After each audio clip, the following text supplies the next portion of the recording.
Em tom de campanha, o presidente Jair Bolsonaro participou de cerimônia neste domingo no Centro Internacional de Convenções de Brasília. O evento, que teve a participação de mais de 1.000 pessoas, foi marcado por declarações de apoiadores, como o ministro Tarcísio Gomes de Freitas, momento de oração e também execução do hino nacional. Sob gritos de mito, o presidente iniciou seu discurso relembrando a facada que sofreu em 2018 durante a campanha eleitoral e afirmando que dará a vida pela liberdade dos brasileiros. Abre aspas, então, para a fala do presidente. Agradeço a Deus pela minha vida e pela missão de estar à frente do Executivo, missão que recebi de 58 milhões de brasileiros. Começou então Bolsonaro, que citou inclusive uma passagem bíblica, durante o seu pronunciamento. O Brasil vive um momento ainda difícil, vocês sabem o que está em jogo. Nada temas, nem mesmo a morte, a não ser a morte eterna. Como cidadão e chefe do Executivo, juro dar a minha vida pela nossa liberdade, completou o chefe do Executivo em discurso aos apoiadores que vestiam blusas verde e amarela. Para defender a nossa liberdade, para defender a nossa democracia, eu tomarei a decisão contra quem quer que seja. E a certeza do sucesso, é que eu tenho um exército ao meu lado. Esse exército é composto de cada um de vocês, mencionou o presidente em outro momento. Sem mencionar nomes, Jair Bolsonaro também afirmou que os brasileiros não podem esquecer o passado, porque aqueles que esquecem seu passado estão condenados a não ter futuro. Mais uma fala aqui do presidente. Os mais jovens podem não conhecer, mas os seus pais e avós têm a obrigação de mostrar para onde o Brasil estava indo, bem como ver os jovens que vivem em outros países, como por exemplo a Venezuela, disse o presidente. O nosso inimigo não é externo, é interno. Não é luta da esquerda contra a direita, é luta do bem contra o mal. E vamos vencer essa luta, completou, sendo então ovacionado no momento pelos presentes. A cerimônia também teve como objetivo de lançar o chamado movimento Filia Brasil, que busca ampliar a base eleitoral do Partido Liberal com ações para que o público eleitor conheça mais sobre o PL e as medidas defendidas, informou o comunicado. Olha, neste domingo também foi anunciada a filiação dos ministros João Roma e Marcos Pontes ao PL. Além deles, outros aliados do presidente à legenda, como a deputada federal Bia Kicis, o ministro Walter Souza Braga Neto e também Eduardo Bolsonaro, filho do presidente. Com a chegada dos apoiadores, a legenda de Jair Bolsonaro vai se tornar, então, Cafeu, a maior da Câmara dos Deputados. Isso é um sinal de prestígio do presidente, Muitos deputados mudaram, foi a maior migração para um único partido, ela passa a ser a maior legenda e, naturalmente, com isso, mais recursos do fundo partidário e também do fundo eleitoral. Além desses aspectos, foi um evento marcado também por apoiadores, mais de 1.000 pessoas. É óbvio que gritar mito, dizer que já ganhou, é normal, porque você estava com uma plateia 100% sua, Por outro lado, o Bolsonaro continua dando aquelas cutucadas e há uma preocupação agora bizarra com a juventude. A esquerda, em especial alguns artistas, fazendo campanhas para que jovens de 16, 17 anos possam entrar para votação, ou seja, tirem seu título de eleitor, porque entendem que eles não têm uma memória tão aguçada, não participaram ativamente desses últimos anos. Nós tivemos dois mandatos do Lula, mais um mandato e meio da Dilma, E a Dilma deixou o país numa tremenda recessão.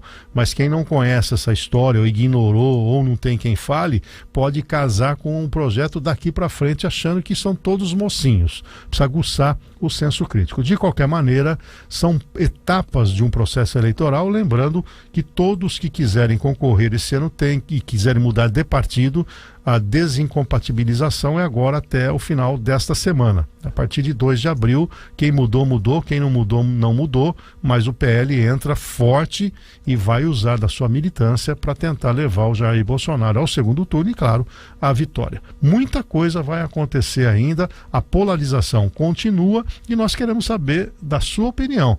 Você acredita que há possibilidade dessa terceira via ainda emplacar o segundo turno? Interaja conosco. 6h mais 15, 6h15, uma ótima manhã de segunda-feira para você. O deputado Arthur Duval apresentou nesta sexta-feira sua defesa de mérito contra as 21 representações aceitas pelo Conselho de Ética da Assembleia Legislativa de São Paulo, Alesp, que pedem a sua cassação. Acusado de quebra de decoro parlamentar por áudios de cunho sexistas enviados sobre mulheres ucranianas, o parlamentar alega que a censura mais branda branda seria suficiente para cumprir a função jurídica da pena. Segundo o Código de Ética da Alesp, a censura é uma advertência mais grave, verbal ou escrita, aplicada pelos presidentes da Casa e do Conselho. A defesa entende que Arthur não violou os preceitos que levariam a uma cassação.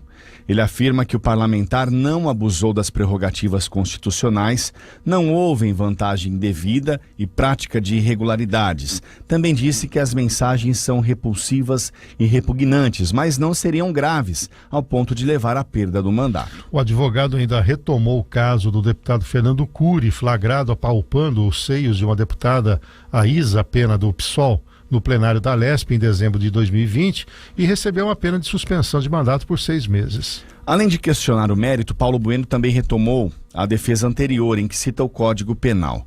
Afirmou que os tribunais brasileiros não teriam competência para analisar o caso dada a presunção de privacidade ao ter áudios privados divulgados sem consentimento e ao fato do suposto ilícito ter sido praticado fora do Brasil.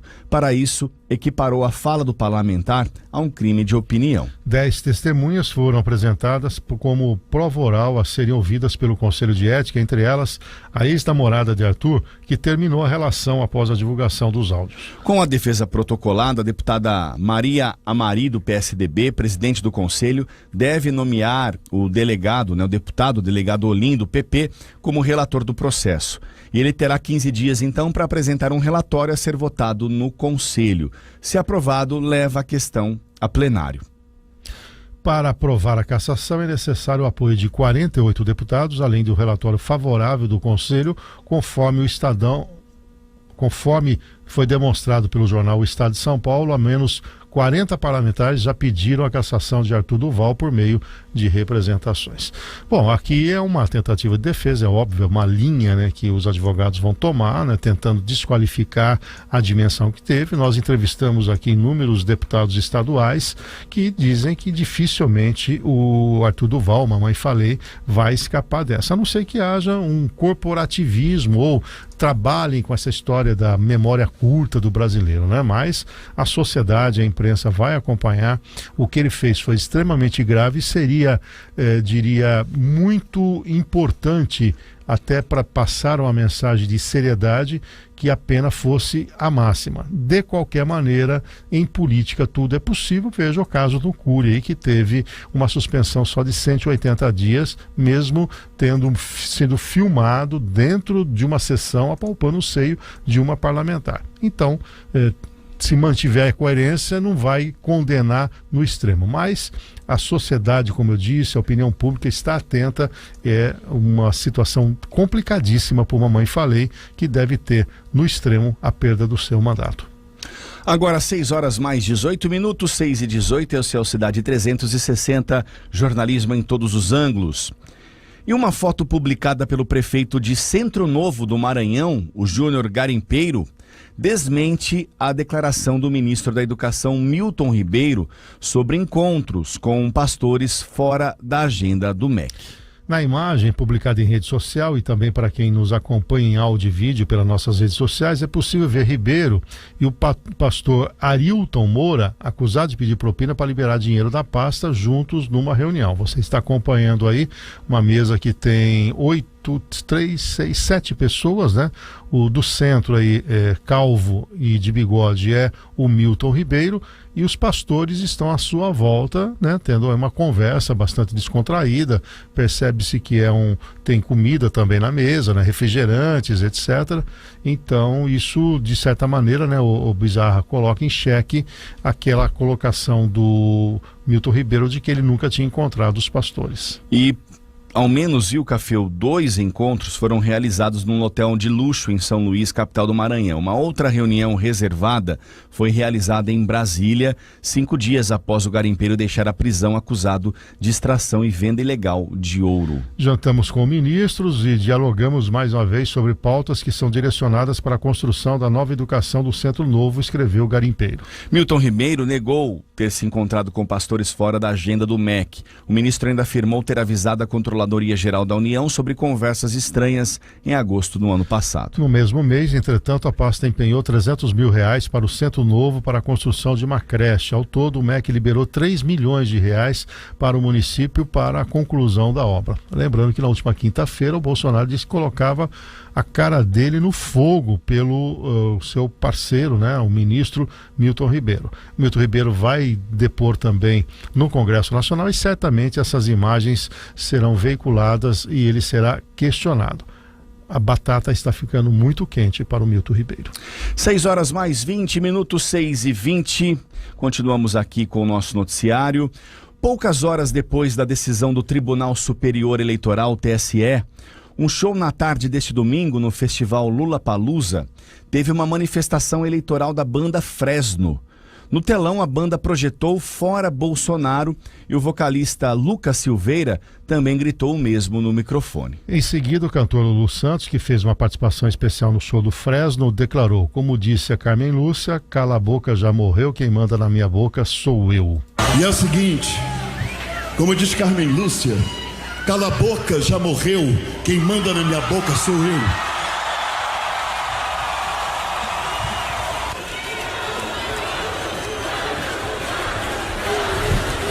Censura, nunca mais.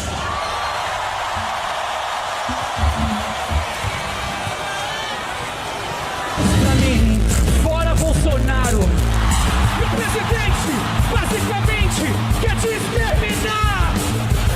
E o ideal fascista já conquistou seu núcleo familiar. Nesta manhã, né, de domingo, o ministro Raul Araújo havia atendido o pedido do PL da véspera e vetado os autos que configurem propaganda eleitoral no festival, estabelecendo uma multa de R$50 mil, viu, Cafil, por novas ocorrências. Na decisão, o relator ressalta que a Constituição Federal assegura a livre manifestação do pensamento, a expressão da atividade intelectual, artística, científica e de comunicação, independentemente de censura ou licença. No entanto, os artistas mencionados no processo fazem clara propaganda eleitoral em benefício de possível candidato ao cargo da presidência da República. Os artistas e cantores referidos que se apresentaram no evento musical, além de destilar comentários elogiosos ao possível candidato, pediram expressamente para que a plateia presente exercesse o sufrágio em seu nome, vocalizando palavras de apoio e empunhando bandeira e adereço em referência ao pré-candidato de sua preferência, diz o ministro do documento. Como você disse, né, Cafeu, ali um público formado pela maioria de jovens de no máximo aí 20, a partir de 20 anos, 18 anos, 17 anos. Né?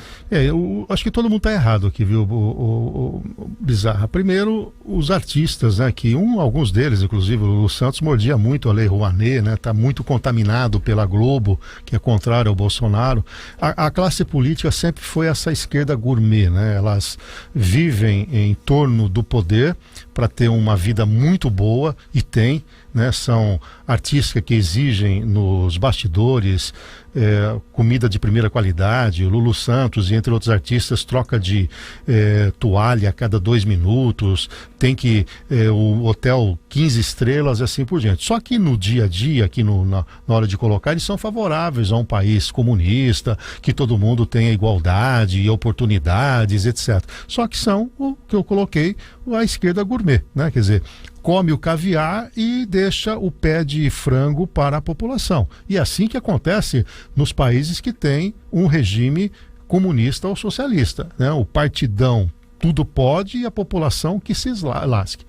Então, fazer uma apologia a um determinado candidato é militância política e não é aquele ambiente, e nós estamos num ano de eleições. Isso não é liberdade de expressão, isso é campanha eleitoral. Então erram os artistas por essa vertente. Aí erra também o PL, porque acaba se expondo, né? E naturalmente dando munição exatamente para esses militantes da esquerda. Em Bauru eu acompanhei vários posts de jornalistas, de gente que já foi da política, que ocupou cargo público, sendo o contrário.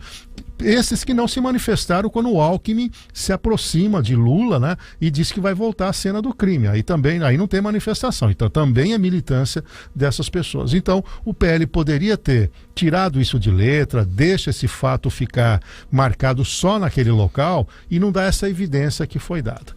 talvez esteja faltando um pouco de orientação. Isso aqui, gente, é só um aperitivo de como serão as eleições desse ano. Preparem-se. Muitas emoções, muitos confrontos, muito radicalismo nós observaremos nas eleições desse ano. 6 horas mais 25 minutos, 6h25.